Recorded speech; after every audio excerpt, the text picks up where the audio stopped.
One of my extroverted quirks is that sometimes I don't realize how strongly I mean something until I say it out loud.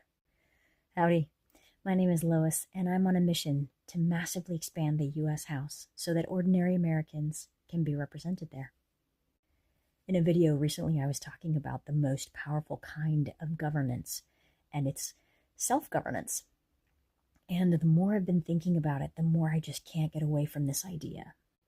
I may have to do a series on it because it's just so powerful. Here's an example from my life this week. My 16-year-old son and I were driving in the car. I was driving and he was my passenger.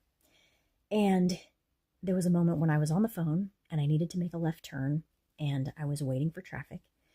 And I was yielding, I was waiting. And then I got a green arrow. And so I went ahead and started to make the turn. My son freaked out. My first reaction was to freak out back. Instead, I pulled over into a parking lot and I took a deep breath. Actually, I took a bunch of deep breaths. And we kind of talked through.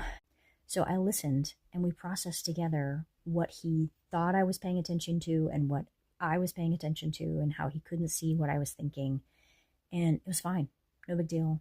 The adrenaline dump that I got was huge. It took me like 10 minutes to get over it. I mean, I was driving. It was fine. But it took me a while. And that moment of self-governance meant that the whole rest of our day was fine. I was able to model for my son what I wish I had modeled for him 10 years ago, right? But that moment gave me hope and peace and power that I'm growing in my ability to govern myself. I don't always have that presence of mind. In fact, one of the things I need are tools to help me govern myself. If you know, you know. Even though I'm just now consciously discovering this principle and saying it out loud, it's deeply embedded in my whole life.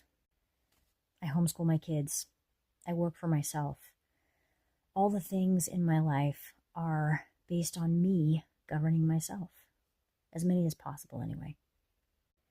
Even where I live, even the voluntary community associations that I'm a part of, those are based on supporting my ability to govern myself. How are you supporting your ability to govern yourself?